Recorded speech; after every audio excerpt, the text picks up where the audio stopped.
Calling all my sweeties to the forefront. I'm your host, Chris Renee Hazlett, and this is the Keep It Positive Sweetie Show. Monique Rodriguez has shattered the glass ceiling in the beauty world with her Mielle Organics brand. As the founder and CEO, Monique transformed her personal tragedy into a thriving, purpose-driven enterprise. Her journey from registered nurse to a leading global beauty brand is a testament of resilience, faith, and unwavering determination.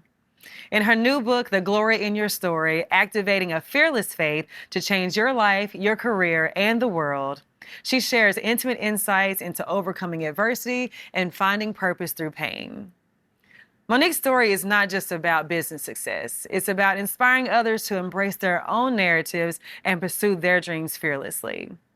Join us as we delve into her incredible journey and the lessons she's learned and how she's empowering others to find the glory in their own stories. Kids family, let's welcome Monique Rodriguez.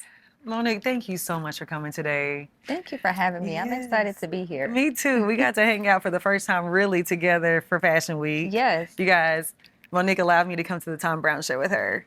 I didn't allow you. You just showed up and showed out. Listen, your presence was definitely needed to be there. Thank you. Yeah. I had a blast. It was like one of the most amazing shows I've ever seen. So that was a great time. But fashion has become a part of your personal brand. Yes. When did you really get into fashion? I know you have Jeremy, Yes. who is an incredible stylist, but when did you really decide this is something that's a part of me and I love it? Yeah, so you know what's funny? So my mom, her passion is fashion. Really? So I grew up, she was like a seamstress. She would sew, garments, and she would pick it up, put it back down, because, she wasn't in an environment where she thought it was something that she can pursue. Right. So I would see her pick it up all the time and just, stop. And she always instilled in us, like, you have to be well dressed, you have to be well mannerable, you have to be poised and well put together. Like, don't walk outside looking crazy. Make sure your hair is combed. Don't have a bonnet on. Yeah. So she always made sure that we were super well dressed. And even though when I look back, I know she couldn't afford some of the clothes that she was buying us. She would put stuff on layaway so we can have the best type of material and outfits when we would start school. Yes. So that was just impressionable to me at a young age. So becoming an adult, I've always loved to dress up. I love to dress up, and I love to look nice. And yes. Thank you. And so do you. Thank you. So it's just an extension of just really who I am. So people may look at it as a personal brand, but it's really me. I am such a girly girl. You will probably always see me in a skirt or a dress. Right. I wore jeans one time, and people looked at me like I had three faces, because they're like, I've never seen you with jeans on. Right. But I'm just like a girly girl, so I love dressing up. It's just a part of who I am. And your girls, they're adorable the way they dress as well. Thank Yeah, you do. So you picked it up from your mom because they are stylish. They look so cute all the time. Thank you. Yes. I love that. So what about you? Me, honestly, my mom used to make my dresses as well. Oh, really? Yes, when I was a kid. And we had layaway too. Yes. But she made my outfits. And I'm from a small town, so I used to get my inspiration from TV and magazines. Okay. We're in the grocery store in the line, Yeah. I'm picking up Ebony and Vibe and all those magazines and Essence. Yep. And reading through them I need this outfit. So we have to go to Memphis, 2 hours away to get to the nicest mall so that I could get certain things that I wanted. Oh, wow. You were 2 hours from Memphis? 2 hours, no Wow. mall where I'm from. So Because you started as a stylist. yes, yeah, Right. here in Atlanta, yeah. Yeah, that's yeah. amazing. Isn't that crazy? Yeah. Yeah, came from a town with no mall. It's who you are, too. Yeah, it is. No, and I feel like even from a young age, it was a part of how I express myself. Now, you'll see me in jeans. I'm a tomboy at heart. So you'll see me in jeans, baggy sweatpants, and it all kind of just expresses how I feel. Like today I came in and I was in pink. Maybe your girliness is running off because I came in here looking real cute, girlish today. Other days, I have an aloe sweatsuit that I call my uniform. I have in all different colors, and I wear that almost every day. Oh, wow. I wouldn't have took you as, I thought you were a girly girl. I always see you dressed up, though. Yeah, that's for pictures. Okay. Yes. You know how like that on Instagram is like, this is me 99% of the time, like Yeah. no makeup, hair looking crazy. Yeah. And then like the 1% you're on Instagram like, ah. I mean, that's me too, but I say I just clean up well. We Right. clean up well. We clean up very well. Yes. Yeah. It was really fun. Yeah, and I was Yes. hoping that you was coming to Paris, but I know you're such a busy lady. I know. Cause I was planning. I was like, we're gonna have so much fun. Yeah, And see, I'm I like, need to do Paris with you. you're not coming? You like, no. Yeah. Oh, no. Yes, duty called. I had to get ready for work, and I had 22 scripts that landed on my desk that I had to Listen, learn. So I was like, understand. go have fun in Paris and get back and not know my lines, or be ready for what pays the bill. So I Yeah, had to pick and priorities. choose. Paris will always be there. Yes, it will. Yes, and we can go again Yes. some of the time. I would love that. I would love that. So thank you for taking the time. Of course. I'm so excited to dive into everything about your new book and just talk to you about your journey and everything you have going on. Yeah. But I want to start from the beginning. You are from the south side of Chicago. Yes. That, from the stories I've heard, that is a rough side of town. Like, I always hear like stories about Chicago, and Michelle Obama Yes. is from there, and I read her book, and I was like, oh, okay, it's a very interesting place to grow up. What was it like for you? Because I know everybody has different experiences in different places. What was the Yeah. south side of Chicago like for you? So Chicago gets a bad rap. Yes. It's really a beautiful city, right? It is. It's, you know, it's where I'm from. It's where I grew up. I feel it's what built the character and the grit inside of me, right? Yeah. I feel that the best entrepreneurs also come from Chicago, because Chicago is a different breed. Like, if you can weather the below Baby. 0 temperatures Yes. and still come out on top, you know, and wait for the summer and the springtime to come, you're gonna be all right in life. It does get cold. But yeah. outside of the, you know, the weather, it's a beautiful city, right? The skyline, I feel like we have the most beautiful skyline in the entire country. But, you know, there are some rough parts. I think with any city, any major city you go to, like, there's going to be some rough parts. And, you know, I don't know if I was fortunate, and I can say fortunate, but I was able to see both sides of Chicago. You know, I talk about this a lot in my book, how I grew up and, you know, what I've experienced with my dad. And that was the rough side of Chicago, where, you know, I was around drug addicts and prostitutes. And at that time, back in the day, it used to be called the low end.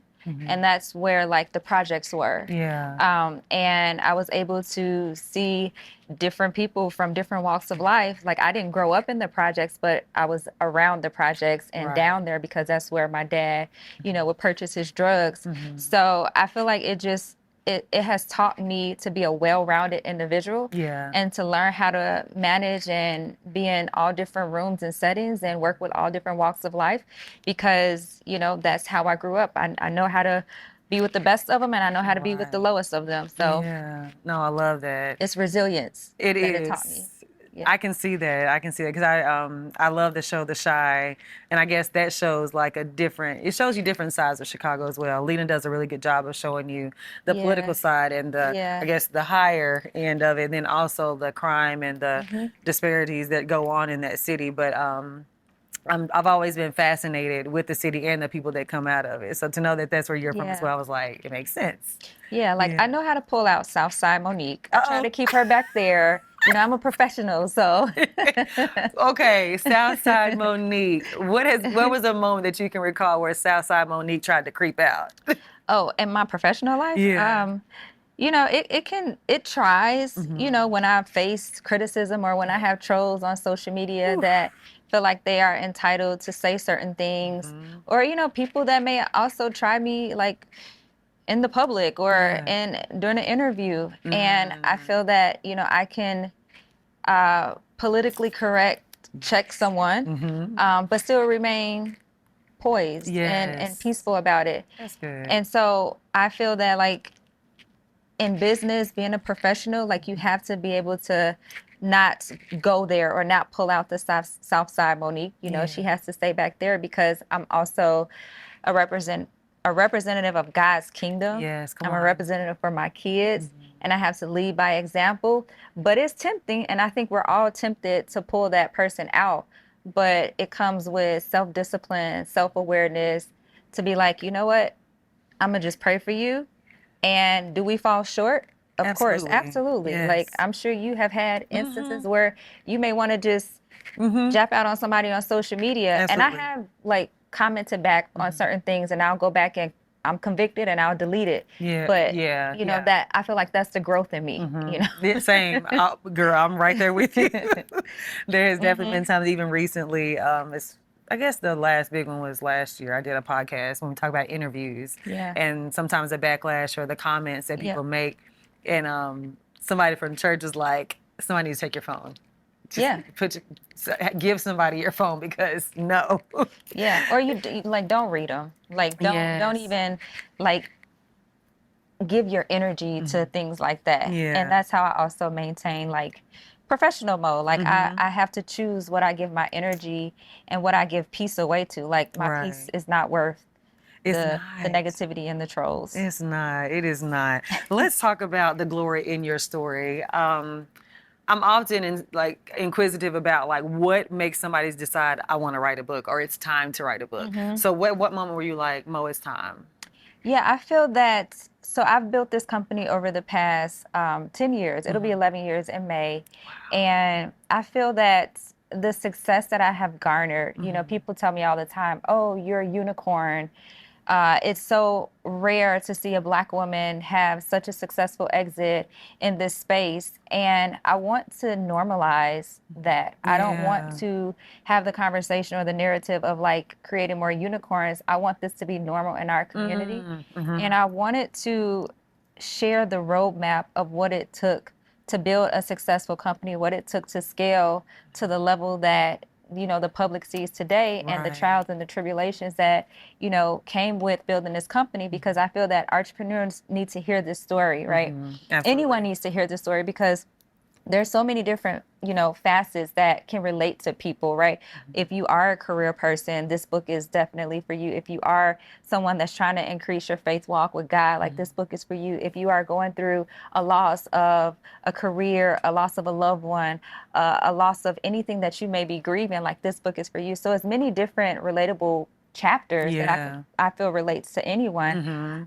But I wanted this book to be like, I'm your big sister and we're having a conversation and I'm giving you all the wisdom, the knowledge that I've learned over the past 10 years, because the knowledge is not for me to just keep to myself. It's for me to share it. And people ask me all the time, can you be my mentor? So this is my gift to my community of like all those people that ask for mentorship. Like I'm literally pouring my heart and soul into this book, being very vulnerable and transparent over not just the Instagram reel highlights, but like the tough moments when I didn't even think Mielle was going to make it. Like, right, people don't see that on Instagram. And I wanted to share, because you may feel that you're the only one going through what you're going through in this moment. And I want to give hope to that person that's reading, like, you're not in this alone. I went through it. And if I can overcome that, you can too. So my husband would always say, from the very beginning, the story must be told. We have it painted in our office space. And he was manifesting that. And the story has to be told, because it's not my story, it's God's story. And that's why the glory goes to him. Absolutely. I love that. And thank you for being obedient and giving us this, because I know I get asked all the time as well, like, will you be my mentor? And I'm sure you can attest with our schedules, it's so hard to really commit to that. You have 2 daughters, and then you have businesses, and you have so much going on. I know it's hard to find time to really commit to mentoring. So this is a great way to pour back into, and I love that. I do. And in your book, you also talked about the passing of your son, Milan, and you worked as a registered nurse. And then it was that was a turning point of you to start your entrepreneurship journey.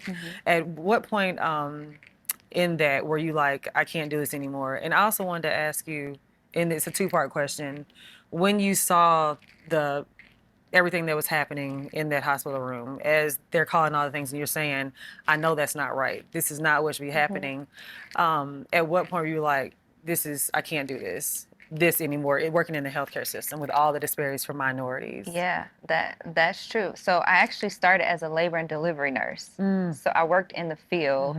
So I understood everything about labor and delivery that you can possibly know, you know. And so when I was in the hospital room and I went through, you know, being rushed to the hospital, being on the hospital bed, and them having to like rip my clothes off, put my baby on the monitor.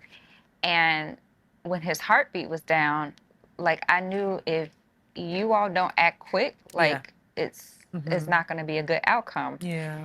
And I remember I kept asking, like, where's the doctor? Where's the doctor? And the doctor was at home. And that wasn't a hospital that was equipped to have like an on-call doctor that was 24 hours. Yeah. And so them having to call the doctor to be rush to the hospital to deliver my baby, by the time he got there, his heart rate was like it was so low, it was probably no saving at that point. And so when he did the C-section, you know, and my son came out, he was lifeless.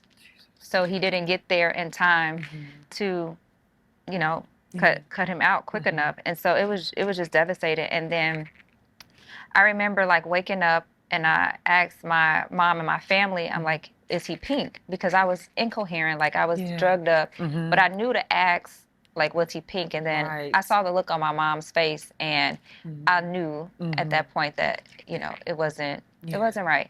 So it was a very, like, even talking about it, just, even though it's healing, it's therapeutic, it's still so hurtful. Because when you think about the health disparities in the medical system for Black women, like, I tried to be my own advocate because I knew I was highly educated in the field, and my level of education couldn't save my son. Wow.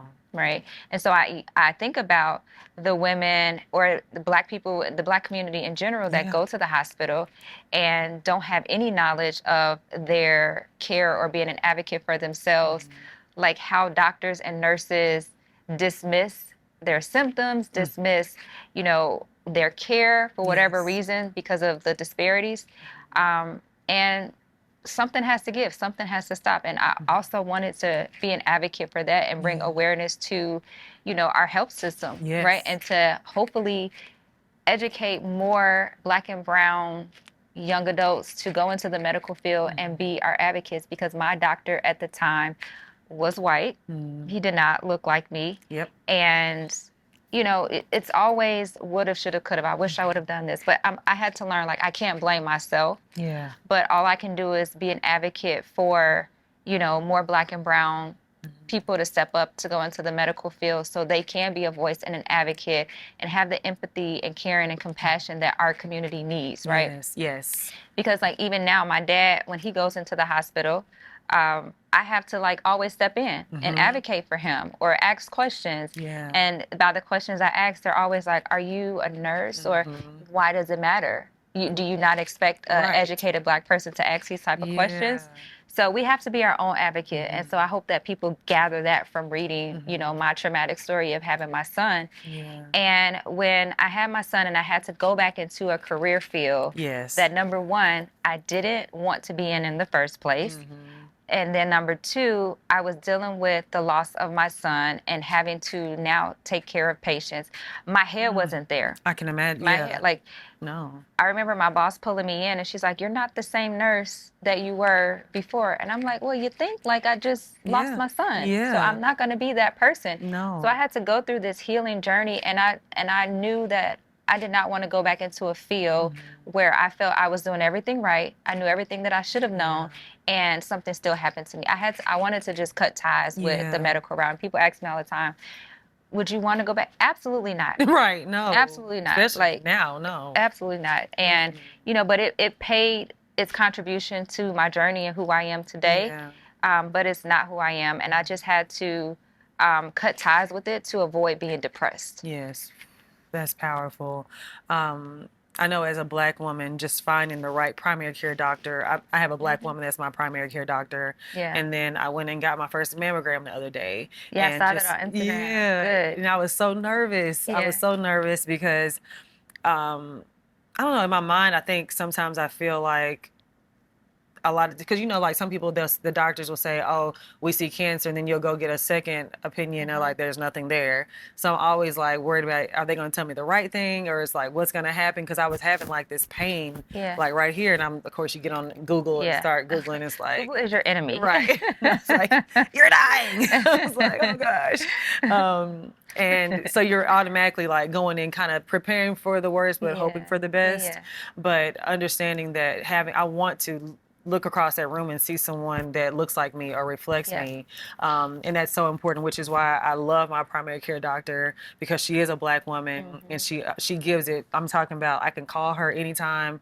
I can pull up on her and say whatever I'm feeling, she's going to look into it and connect me with the right, another Black doctor that's going to take it serious versus like, oh, it just comes with age, or, oh yeah, you're fine. You know, like they just not it's being very dismissive. passive. Yeah, Yes. yeah. And I don't like that. So I totally understand why you were like, no, I have to get out of this so that I'm not depressed. I get it. From that, did that make you more of an advocate for midwives and doulas? Are you more of like an at-home birth mom where you like want to push women like just kind of stay away from the healthcare system?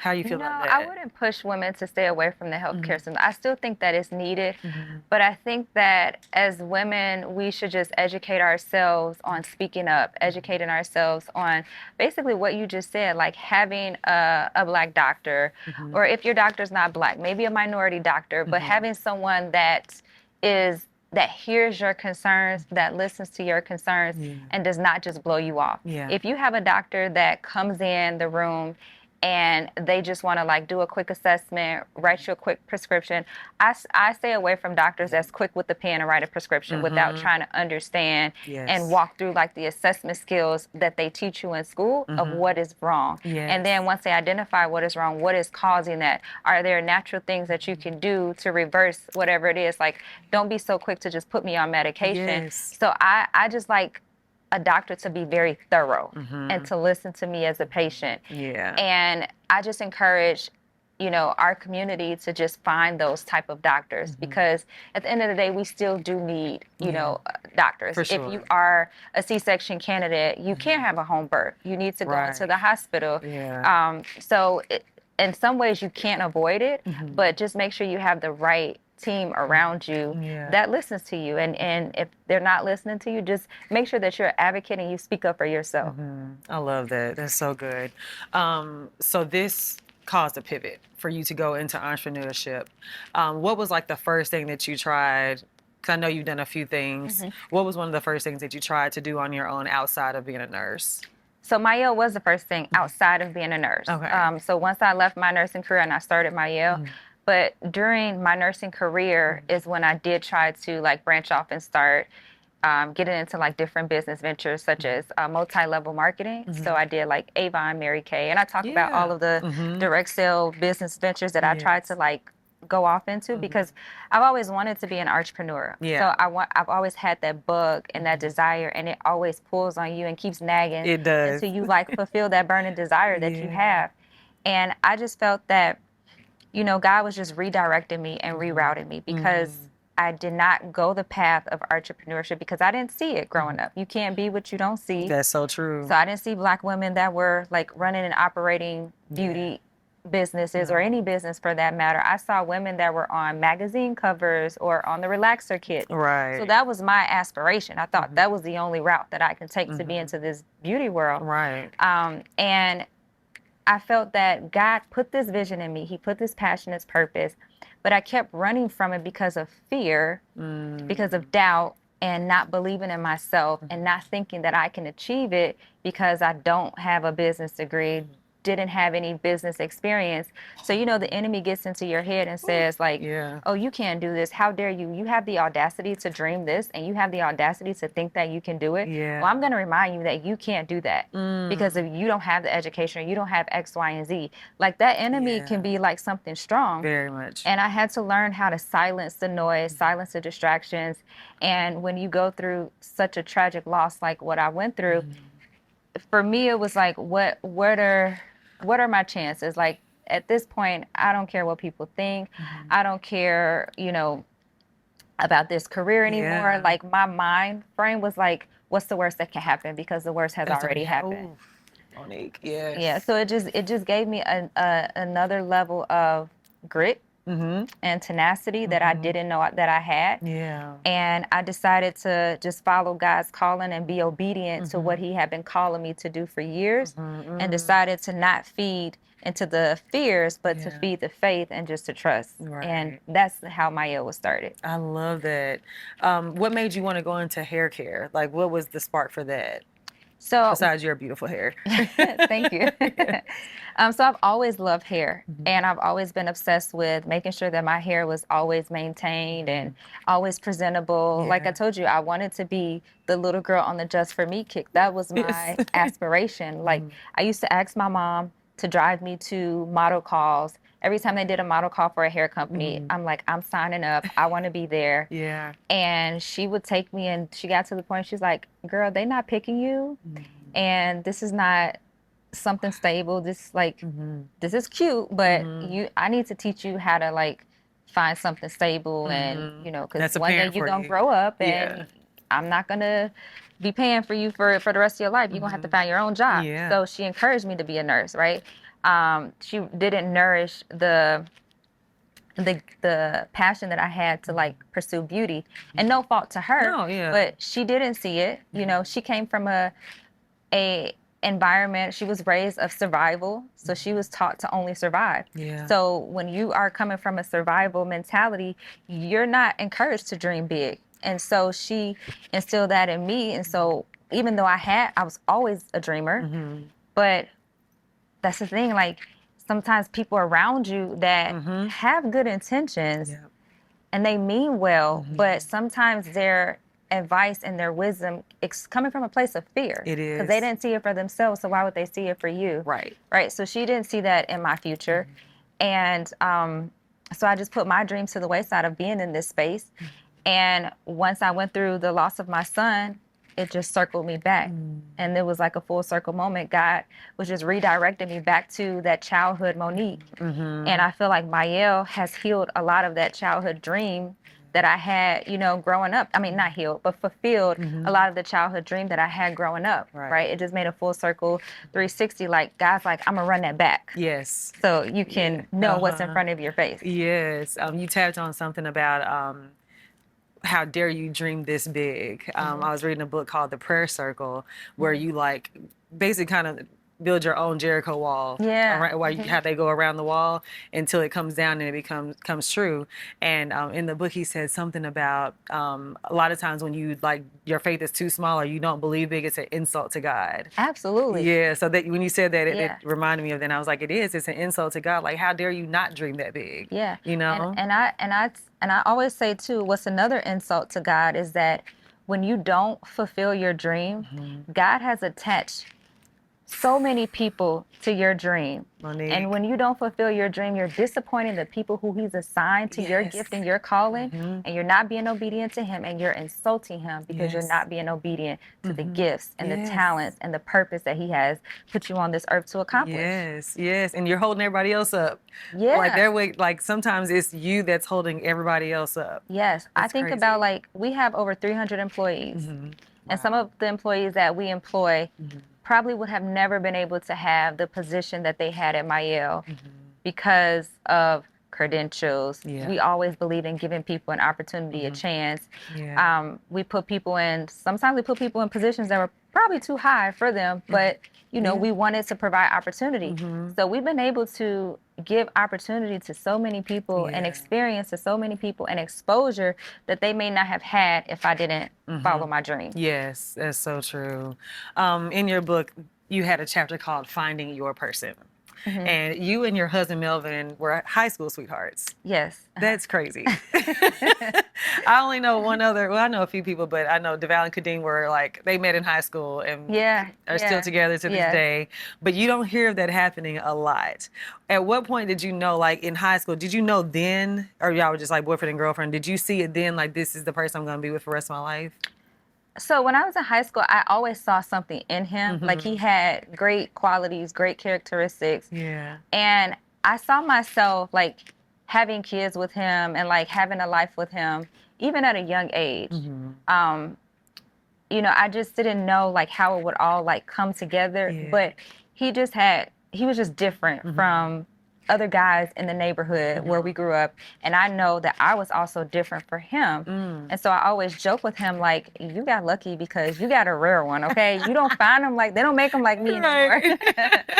But I was always confident in that. And, you know, I talk about this in the book. My mom instilled in me like, you know, if a man wants you, he's gonna have to court you. Like, you don't just give it away for free. Like, what you have is precious. Yes. You know, your soul, your energy, everything that you possess as a woman, it is precious, and every man is not deserving of that.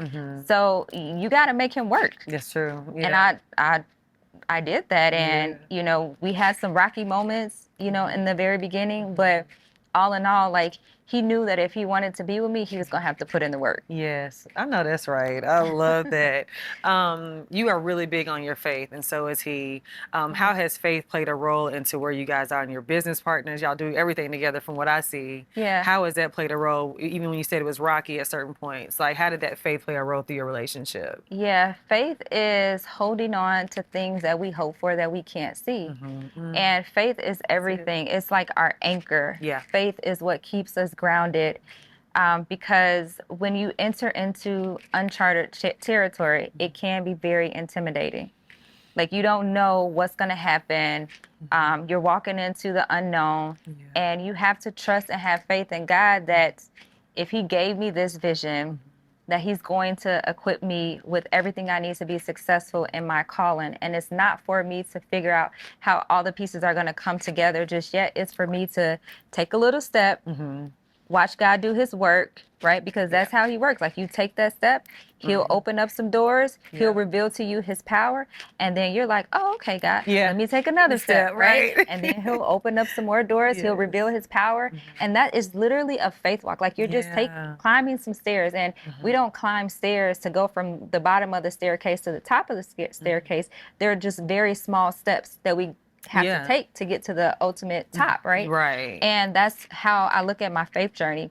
And it's a lifelong journey, right? Because you will have moments that you will doubt yourself. You will have moments where you're like, you're questioning your faith. Yeah. And that's normal. Like, we're human. He blessed us with emotions for a reason, right?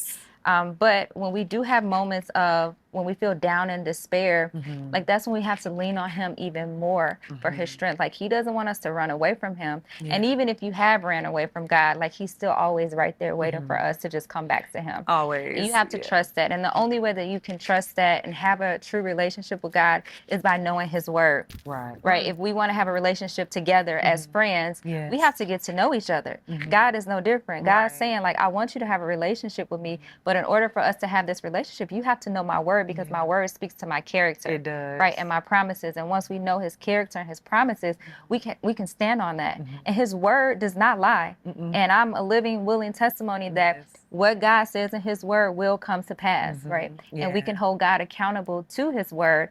And that has been what has manifested in my life. I love that. You know, you guys work together.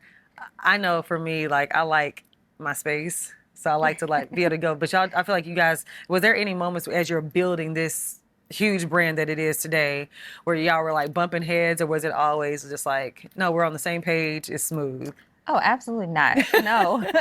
Like, we bump heads, and we bump heads quite a bit. But, you know, it's at the end of the day, like, we see the big picture. I think it's normal to have conflict. Yes. And I teach my kids that. And sometimes we may bump heads in front of our kids because I want them to see the back and forth bickering, but I also want them to see, how do you solve conflict? That's good. Because life is not the absence of conflict. It's it's not. how you respond to it. Yes. And so that's what we focus on, because we know that we're not going to always agree, and we know that conflict can be healthy. And it's how you work through it. So because we are aligned with the big picture, we're aligned with our vision, our goals, we're aligned with our legacy that we want to leave for our family. And we realize that no matter what we argue over or bicker about, like, it's not even important. Right. It's when you look at the big picture, is it worth messing up what we've built, what we've created, the legacy that we're leaving? And 9 times out of 10, it's really not. It's not. So minor, it's so minute. And but we do understand that we have to have our own individual lives outside of being a wife and a husband. And that's important for us. So, like, you know, I am a mom, a CEO, a wife, but I have to have my girlfriend time. You do that. You do that very well too. Yeah, I try on to, a like, high level balance. Because you need your girlfriend, right? You need your support group that you can share things that you can't necessarily share with your husband. Like, my husband can't relate on, like, female things, right? So you have to have the balance of, like, your friends, your inner circle. And he has to have that for himself. Yeah. He can go on golf trips. I can go on my girl trips, because when we come back, you want to miss each other. Yes. I think that's important for you all to That's what I like said. miss I want each to miss other. you. Yes. Yes. Yes. And even when we worked in the warehouse, in the office, his office, we intentionally made his office way on the opposite side of the warehouse, and mine was over here. And that was because we work together, but I don't have to see you all day. Yes. Like, I still want to miss you. And sometimes we would be in the office and not see each other until we go home. And then we still talk about our day. Like, you know, we work in two separate entities, but we're actually together. So you have to give each other time to like have their space and miss each other, because I think that's important, because you are a person outside of, you know, who you are to your spouse. Absolutely, yeah. In building Mielle Organics, what was the moment where you both realized we got something and this is a hit? Yeah, it was a day that we launched. I realized that this is something special, because when I did all of the other direct sale businesses, nothing ever took off. Like, I couldn't sell something to save my life. And then when Mielle took off, and then I had all these orders coming in, I was like, oh, this is different. Yeah. You know, this is like God ordained, because I had no clue that it would sell the way that it sold. Yeah. And I remember my husband jumping in on board, because, you know, he has the logistical background, operations. That's what he focuses on. And I'm the visionary, the creator. So I created this product, I created this brand. And then once we started selling, I'm like, oh, now we got to ship it out to people, like the customers. So I have no idea how that works logistically. Right. So he jumped on board with his logistical engineering background and set up a whole process and system. So we were like very organized. We had a 2-man shop in our basement at the time, and we were just shipping out orders, and we were a team. That's amazing. And yeah, we just came together, and I knew, like, this is something special, and if we put 1,000% into this, we can really make this thing big. Yeah. And when did you like decide that we're going to go into the big stores?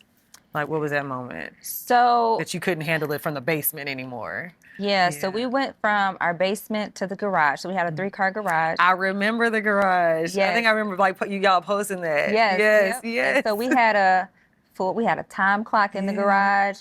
We had a pumping system where my husband would, like, he put this contraption together, and we would pump out the Babasu deep conditioner, and I would package it and label it. We had a whole operation. And when we had the call to go into retail, like, it wasn't because we chose to go into retail. We were just focused on building and the company. And we got the call from Sally Beauty. That was our first retail partner. And when we got the call, so Sally's headquarters is in Denton, Texas. And we happened to be there in Dallas for my daughter's gymnastic competition. And they called us like, hey, we want to meet with you guys. We're interested in bringing you into our stores. Wow. And I'm like, Well, the odds were in Texas. What are the odds that, number one, we're in Texas, and number two, like, I wasn't even thinking about retail. I had put Sally's on my vision board to go into retail year 5. Because, you know, textbook, how they say, oh, once you hit 5 years, you have a viable business. So I was following what the book said, and that was my vision. So God said exceedingly abundantly. And when we got the call, we told them no, because we had our kids with us. And we're like, well, we don't have a babysitter. We're not from Texas. They're like, bring your kids to the meeting. And that was another, like, God moment where I'm like, oh, yeah, this is serious. This work. Yeah, and we launched into retail. We had the meeting with them. We launched the following planogram reset, which was February of 2016. And then when we launched, we sold out in every store that we launched in. Come on. So it was like the retail came after us. And once that retailer had the success that they garnered, other retailers started knocking, because they're like, oh, well, we want to have a piece of that pie too. Yeah. So it wasn't that we were searching for retailers, the retailers came to us, which is a blessing. A huge blessing, because most of the time people are pitching their product to the retailers. That's amazing. We barely had to pitch. Like, it was so effortlessly, like, us going, we didn't even have a formal presentation when we met with Sally's. It was like, hey, this is the brand. Our kids were sitting at the round table. And it was so informal, but that's how bad they wanted us into their stores.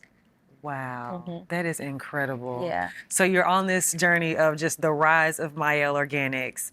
What was that journey like? 'Cause I know as you're going up, you're gonna, because people always think that like once you make it, quote unquote, that like, oh, it's just smooth sailing, it's easy. What were some of the bumps that you guys hit along the way as you continue to rise? Oh yeah, it gets more challenging the Yes. bigger you are. You know, they always say more money, more problems, right? And that has some truth to it Yeah. because there are more eyeballs on you, the more challenges are gonna come, the more roadblocks. And we experience a lot of different roadblocks and obstacles, and I talk about a lot of our challenges in the book. At one point, we were not profitable, and at one point, I did not know if Mielle would make it. Wow. Right? We were on the brinks of like, you know, the bank's gonna come after us if we don't pay them their money back. Wow. So it was a very challenging time that people on the outside didn't know because the brand was doing extremely well. Yes. Like the sales were through the roof. So on the outside, people are like, oh, this brand is amazing. But on the underneath, when you look at our financials, it was horrible. Wow. And we went through this process of having to turn our business around. And we needed funding. Yes. Right? Because at that point, we had overspent, which is a common mistake a lot of entrepreneurs make. But we felt that we had such great conviction that what we were building was still so great that we still had to show up with a smile on our face. We still had to serve our community. We still had to serve our employees. Yeah. At one point, we were not paying ourselves so people can come to work and that's still what people do don't the job. hear. They don't hear that, right? Like we were not making any money, right? We had to sacrifice a lot to like maintain face because we didn't want our employees to know what was going on because would they have the same level of enthusiasm to show up and work if they knew that the company was like suffering on the back end? Yeah. Right. So those are the moments like people don't see. And then once we were able to garner funding, we got a lot of no's. And I talk about one big no that stuck out to me as a part of this journey. The investors wanted 40% of our company. And it was a bad deal. Yeah. And we had to walk away from that knowing that even though they were giving us the money that we needed, we were not willing to sacrifice and give that much of our company away because we knew how valuable our company was and as we were building. And I think that's a huge key component for entrepreneurs is that we can't be so quick to take on money from investors because that is a whole nother animal. It is a relationship. It is a marriage with whoever you're partnering with. And you want to make the right choice. And I tell people like, don't dilute your shares early on because what you're building can be so valuable. So you can have the largest exit ever for a Black female or male entrepreneur. The reason why we had the largest exit was because I didn't dilute my shares early on. We sacrificed a lot to not take on that money that they wanted 40%. Right. So we had to just be patient and wait it out until we met the right investors that were willing to invest in us. And patience is the key, right? Because that patience is pruning you, is building character, is building resilience, is building like that tenacious spirit that we need as entrepreneurs. It's building a new level of wisdom and knowledge that you need to carry on into your next venture or project, right? And so those are some lessons that I wanted to share because it's so easy for someone to say, hey, we're going to give you $2 million. Right? What comes with that $2 million? Right. And right? What you would have be to left with after? Exactly. So I just also caution people to be very careful with picking investors, being students of life and always learning and asking questions. You know, I was very big on raising my hand and finding the people that had the successful exits. How can I learn from you? Yes. Yeah. That was key, right? Because in order to be a champion tomorrow, you have to be teachable today. Ooh, that's a and nugget. I have always been very teachable and coachable. And that was one of the reasons why Berkshire, which was our private equity partner, who was a great partner, by the way, that's why they invested in us because they said, you and Melvin are very coachable. I love that. I love that. So we get to the point where it's time for the biggest exit. And your approach with, hey, we want to buy your company. As an entrepreneur, when do you know it is time to sell or to say, hey, no, we don't want to sell, we want to keep it? What made you guys say this is time? So that's a good question because you really don't know. Yeah. You don't know when it's the right time. Yeah. I guess that's when that fearless faith comes in. Exactly. You really have to have faith Yeah. because we did question, like, is it time? Is it not time? And I will tell you, looking back in hindsight, I am so glad we did it when we did it. Oh, good. Right. And there's no right way to time it. And we were having this conversations with our investor, Berkshire, and we recently just had dinner with them a few weeks ago, and we were talking about the same thing. Like, we couldn't have timed it perfectly, but there's no way to predict how to time it. So our motto was slow and steady wins the race, but strike while the iron is hot. You know, we had taken the company to new heights. We had taken it to a new level of profitability. And when we looked at our financials, we looked at where we were as a company, we looked at, you know, our distribution, our customer base, it was like all the stars were aligning, right? And the interest, we had so many inbound interests from strategic companies. And the thing is, like, you don't know if they're going to be interested in you tomorrow. That's true. Because they may have something else that comes in hot, and they may go to the next one, and then you've missed your opportunity or you've missed your value, right? Yes. So because we were getting so many inbound interests and the stars were aligning, we said as a team, we're going to just test the market. And we're going to see what it comes back at. We're going to just see what we're valued at. And we had to know that once we put our stuff out there in the market for a potential sale, it's harder to put yourself out and then take it back. Oh. So we had to have faith that we were going to get the value or close to the value that we were hoping for, and have faith that it was just going to come back once we put our bid out to the market. Yeah. And it came back, and I remember our investor told us, she said, if it doesn't come back to what you guys want, there's no turning back. So we have to be okay with whatever people bid. That is something that we have to be okay with as a team. Wow. And we're going to have to just roll with it. So, okay, so you're saying once you put it out there, there's no saying, oh, we don't want to sell it now. Like real estate, like how you can take your house off the market. Yeah. Can you just pull can, it's just not a good look. Oh. It's just not a good look. Because the time and effort to prepare, to package the brand, to put it out in the market for strategics or investors to bid on it, that's a lot of like heavy lifting. It's a lot of work. And so you're working with investment bankers, you're working with our investing team. So all the time and energy that people are going to put in, like if you put it out there and say, oh no, it's not time yet, it's just not like, it just doesn't look good. And then to my point earlier, if you go back out there later, you may not get the same type of value because they may say, well, you came out here before, are you going to pull it back? Are you not going to be serious with your sale? Right. So it's like it's literally a faith walk. You really just have to have faith. Scary. It's scary. Yeah. Because we knew that we were just going to put ourselves out there. So thankfully, once we did put ourselves out there, we had some really great valuations. Yeah. And we said, we're just going to go for it because we don't know what the outlook of the world and the economy looks like, you know, in the future. And we see what's going on now. Listen. That's why I said it couldn't have been better timing. So we just said that we were going to stick with what the values came back with. And we were just going to enter into the process and start dating strategic partners and find who was the right partner for Mielle.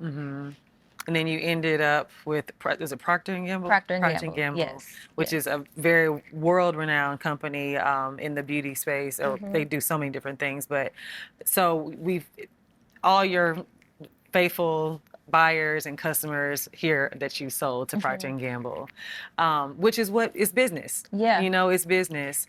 But there was so much backlash from that. Like, oh, she sold out, or oh, she sold out to the white man, or whatever people say. When you're at home and you're hearing these things and reading these things, but knowing that this is the business decision that I made and I'm standing on it, how did that feel when you're reading and hearing all these things that people are saying? Well, number one, it was the business decision that God put in me. Because what people don't know is the prayers and the journaling that me and God sat down and had this conversation, right? So before I sold to P&G, before we entered into the process, we entered into process of August of 22. I journaled, had a conversation with God, and I kid you not, I have the journaling to prove it. In May, I wrote down Mielle will be acquired by P&G. Wow. Had no idea that P&G would enter into the process. Didn't know that we were even going to have a conversation with them. Yeah. But that was a vision that came from God. Yep. And I wrote it down. He says, write the vision and make it plain. Yes. And so when we entered into process, P&G ended up becoming one of the ones that was in the running. And when we were in the thick of negotiations, we went to church. We called our pastor. It was like 10 o'clock at night. And we said, we need prayer. Yeah. Because we were in negotiations on Zoom late at night.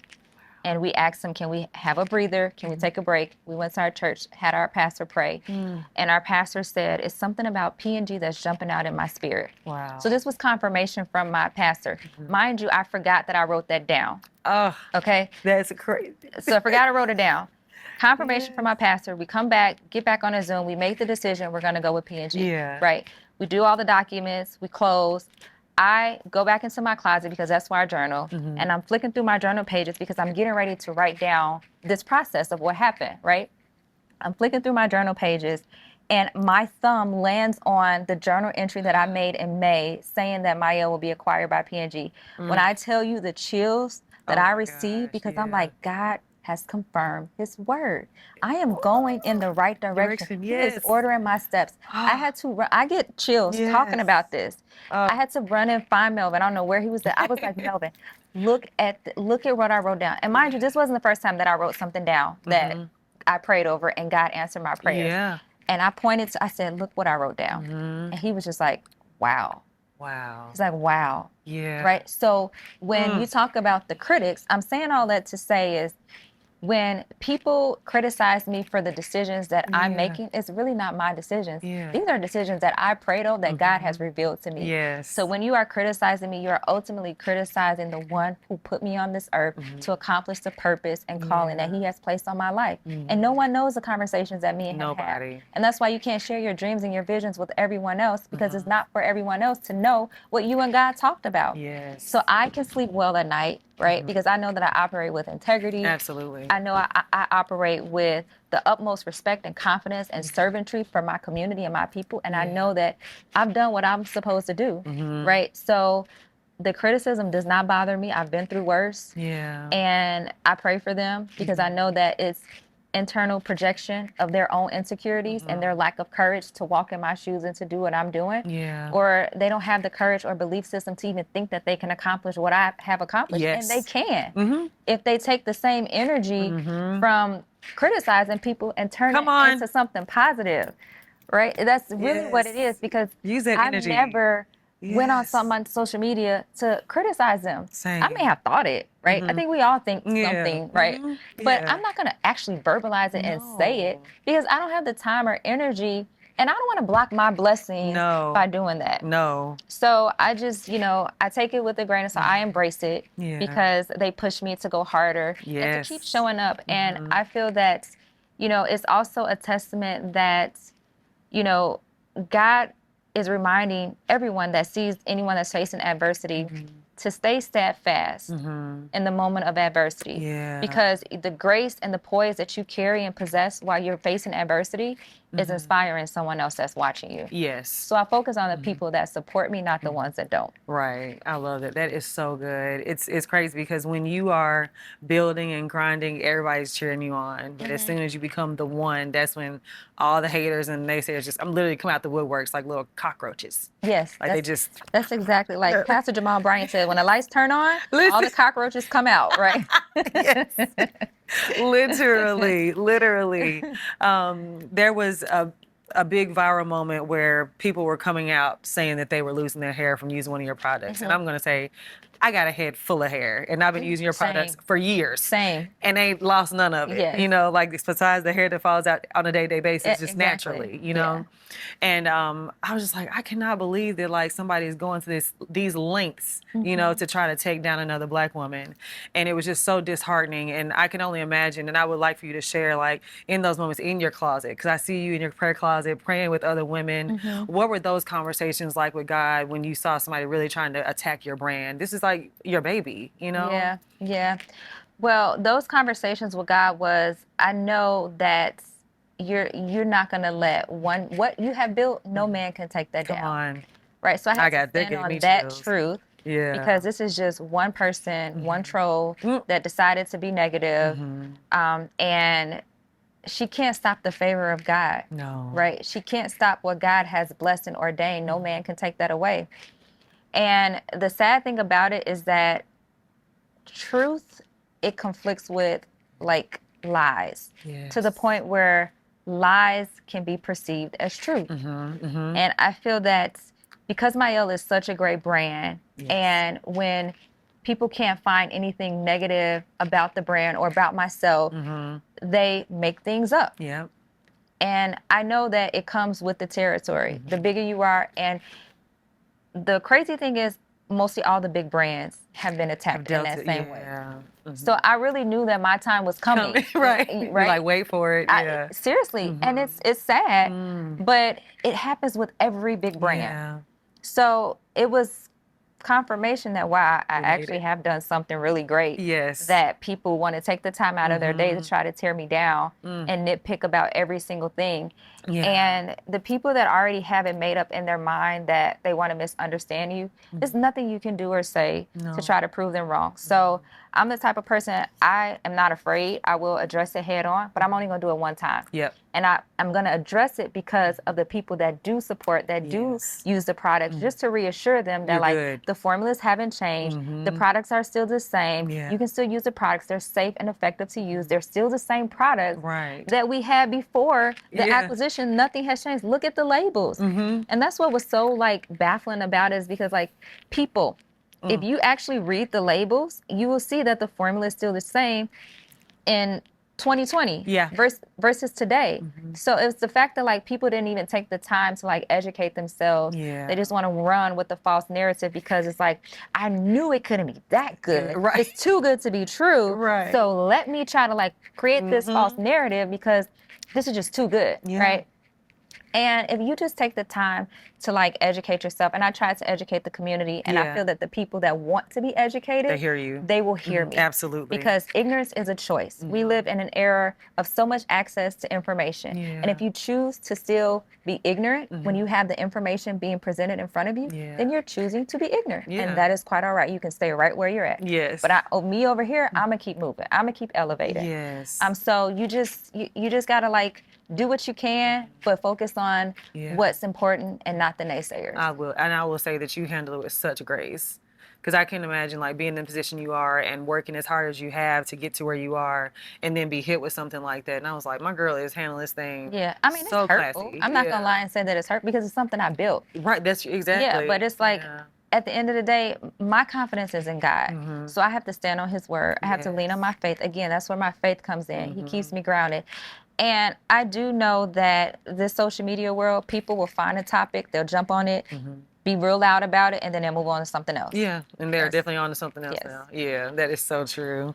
When it comes to empowering others, there are so many people who want to be entrepreneurs. What is some advice that you would give? And I think you've given a lot of nuggets today. Just even to me, I'm taking mental notes, and I'm going to go back and rewatch this because I'm building a brand, and I have some other brands I want to do, and you've given me so many things to think about. Oh, good. Yes, thank you. But if there's just any like tip that you could give anybody who really wants to get into it, or a piece of advice, what would you give them? Yeah. So I would say authenticity is key.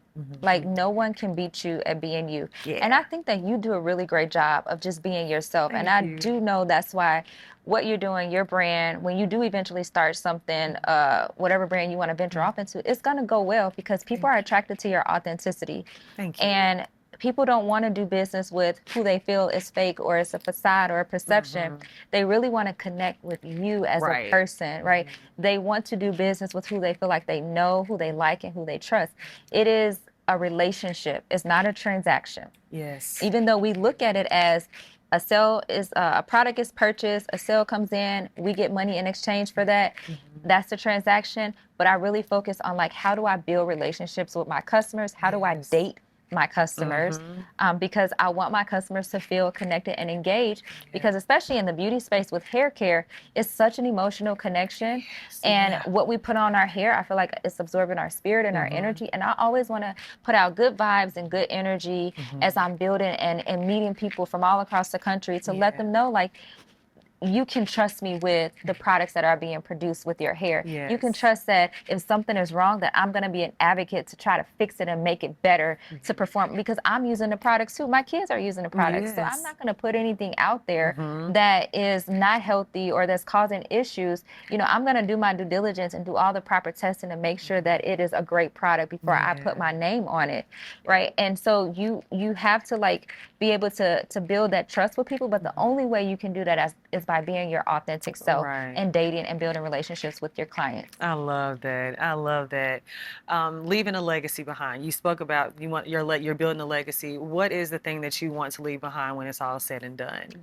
What I want to leave behind, well, first of all, I feel like your legacy is something that you can build while you're still living, breathing on this earth, because it's about impact. And I want to impact others by way of helping them be inspired, building their faith, teaching them a spirit of resilience. I want my kids to look at me and say, wow, like my mom, she built this successful company. And, you know, not only did she build, but she gave back to the community that served her, the community that purchased products. She always made sure that she gave back to the people that supported her. And I also want people to just be encouraged to continue dreaming big, because it's never too late. Your dreams don't have an expiration date. There's no limits that you can put on God. So I want people to just increase their faith in God, bring them closer to God, because I think that's why we're all here on earth, to be vessels, to bring people to his kingdom, and to know that we serve a limitless God. He does not put any limits on us, right? And when you operate from that position of abundance and not lack, you can accomplish anything in this world that you want to accomplish. And that's the legacy that I want to leave behind. I want to create more Monique Rodriguez's. I want to normalize this conversation, so we're not sitting down and saying, so why did your community criticize you for being acquired? No, this will be a normal conversation. Like, girl, I just did an acquisition. Kudos to you. Like, tell us how much it was, and let's get the tea, and like, how do we create more people to do this and celebrate this as a community? Because we celebrate it when Kim Kardashian does it. Come on. But when somebody that looks like us does it, it's not normal. It's a sellout. It's a sellout, but it's normal for somebody that looks like them. We got to stop thinking like that. That's real. That is so good. I love it. So before we get out of here, what is next for Monique Rodriguez? Oh, so what is next? I'm always like, I have like a million ideas, and my brain is racing. It goes from one idea to the next idea. But I really want to focus on, like, you know, building up the next generation, because they are our future. So my daughter, she's getting into content creation. I want to help build her career, her platform, and help her be an influencer to the kingdom as well. I love and that. just help my kids really pursue and nourish their gifts and their dreams, because they're becoming young ladies and adults. And I did what I did so they can have the freedom and flexibility to pursue whatever dreams and passions they want to do, and continuing to impact my community with things like, you know, this book. This is my gift to my community. And, you know, I have some other key initiatives that I'm doing with Mielle that, you know, is coming down the pipeline. But yeah, just continuing to be great and live with intention and positivity. Keep it positive, sweetie. Period. And you're doing it. I'm so inspired. I really am. Before we get out, we're going to do something that we call positive outcomes. This is where our listeners write in and ask us a question, and then we give them advice. You down? Yes, I'm All right. Down. So this comes from Kerrigan Buck, and she says, what advice would you give to a woman that's struggling with differentiating between a positive and supportive lady versus a doormat? Oh, so, and you know, I talk about this in the book of not having yes people around. One of my mentors would tell me, she would always say, yes people will get you killed. So you don't want to have doormats that you can just walk all over and they're just saying yes to everything that you're presenting to them. You want to have people around you that are loving, supportive, but hold you accountable. Right. And the way that you differentiate is, when you have someone that's holding you accountable, they're doing it from a place of love. If it's coming from a place of ill motives or hate, it's probably not a positive, accountability partner, Yeah. right? It's probably someone that's envious of you, your life. So I always look at it as like, how are they giving me this information? Yes. Is it coming from a place of love? Is it God aligned? Is it God ordained?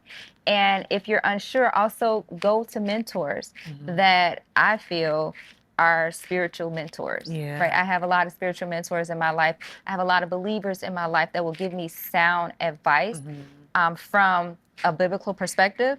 And I'll tell one of my closest friends, I tell her all the time, like, tell me if I'm wrong and tell me from a biblical perspective. Like, don't even tell me from your own wisdom. Yep.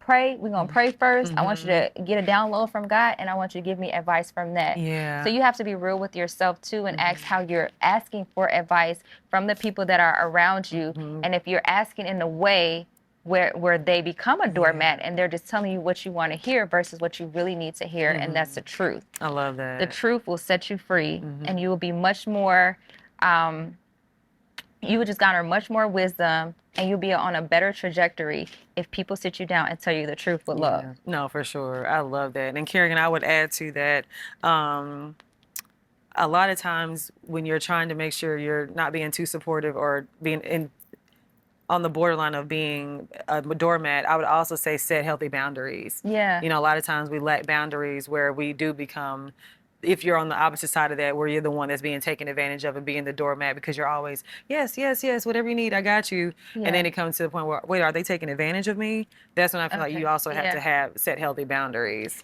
So was she saying that she was a doormat, or she's having people that are doormats around She's her? trying to differentiate, like, being a supportive lady or a doormat.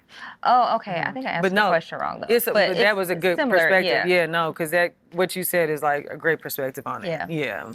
Okay. So that's what I would say. That's good. Yeah. That's really good. Monique, thank you. Thank you. Seriously, I'm so inspired. I cannot wait to introduce this book to everyone so we can all read it together. Yes, thank you. Yes, you are so inspiring. Thank you so much. And so are you. I tell you this all the time. So that's nothing new. Thank you so much. I can't wait to hang out with you outside of this. Yes. And thanks for making time. Thank you. Thank you for having me. You're welcome. I appreciate it. All right. This is good.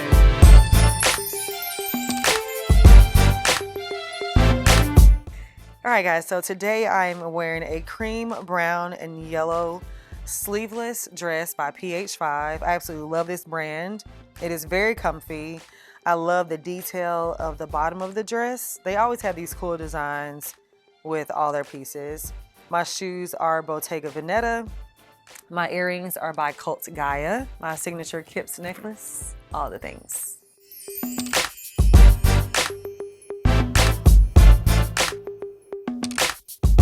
Guys, that was a great conversation. I hope you all received the message on leading fearlessly with faith. My takeaway from this was that any decision Monique makes, she does not make it without talking to God first. Thank you guys so much for tuning into another episode of the Keep It Positive Sweetie Show. Don't forget to subscribe, leave a review, and share this episode with someone who could use a little positivity today. And as always, stay blessed, stay encouraged, and remember to keep it positive, sweetie. I'll see you guys next time.